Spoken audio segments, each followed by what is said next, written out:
নমস্কার বন্ধুরা, Bengali blogger আশার রান্নাঘরে সকল বন্ধুদের স্বাগত জানাই। আজ আমি আপনাদের সাথে শেয়ার করব পালং পনিরের রেসিপি।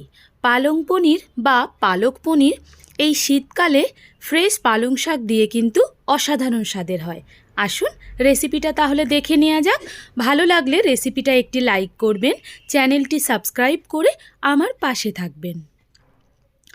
পালক পনির বা পালং পনির বানাবার জন্যে আমি এখানে এক আটি পালং শাক ভালো করে ধুয়ে পরিষ্কার করে জল ঝরিয়ে নিয়েছি।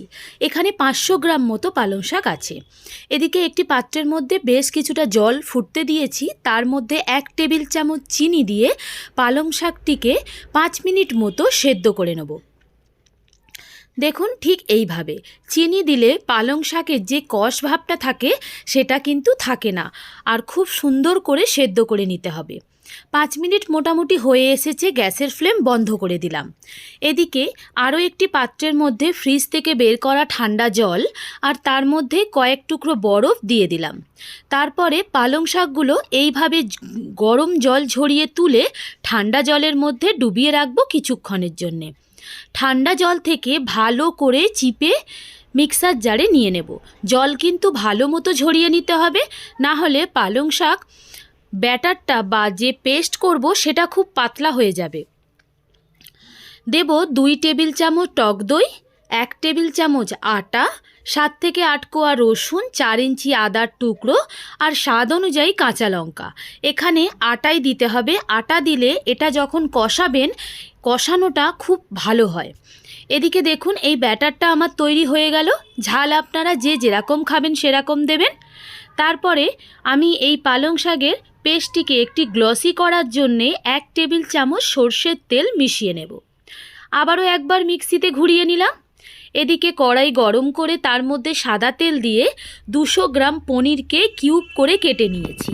পনিরটাকে ভেজে নেব। রেস্টুরেন্টে যখন পালং পনির তৈরি হয় তখন কিন্তু পনিরগুলোকে ভাজা হয় না। আমি বাড়িতে করছি, তাই একটু ভেজে রান্না করলাম। ভেজে 1 কাপ গরম জলের মধ্যে পনিরটা সফট থাকার জন্যে ডুবিয়ে দেব। গরম জলে অল্প একটু নুন দিয়েছি। বাকি তেলের মধ্যে একটা শুকনো লঙ্কা, একটা তেজপাতা আর 1/2 টেবিল চামচ গোটা জিরে ফোড়ন দিলাম।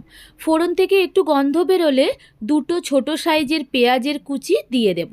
পেঁয়াজটাকে হালকা ভাজা ভাজা করে নিতেই তার মধ্যে দুফালি করে নেওয়া টমেটো বসিয়ে দেব।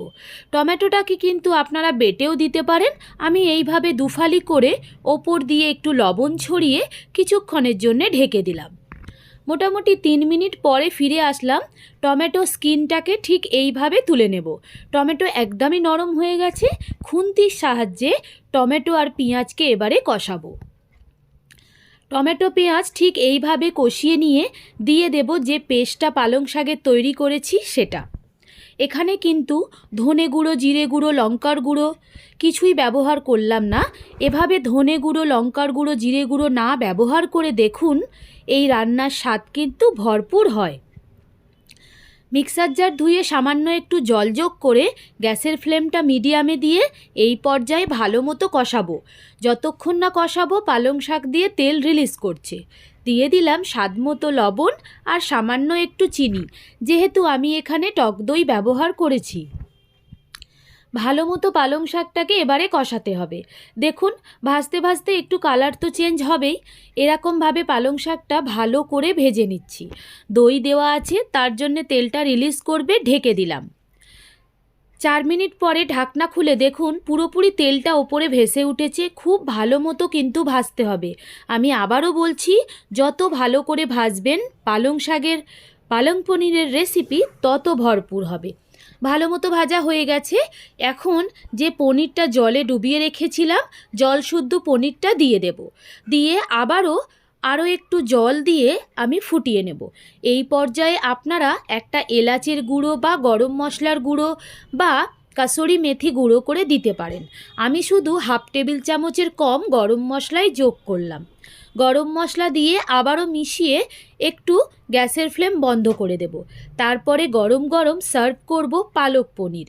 দুর্দান্ত স্বাদ বা অসাধারণ স্বাদের এই পালং পনির রুটি, পরোটা, নান, তন্দুর দিয়ে খেতে কিন্তু অসাধারণ লাগে। আপনারাও আমার মতো করে তৈরি করে দেখুন, খুব ভালো লাগবে। ওপর দিয়ে এক টুকরো বাটারও দিতে পারেন। অসাধারণ স্বাদের পালং পনির একেবারে রেডি সার্ভ করার জন্যে। আজকের মতো এই পর্যন্তই। আবারও ফিরে আসবো নতুন একটি রেসিপি নিয়ে।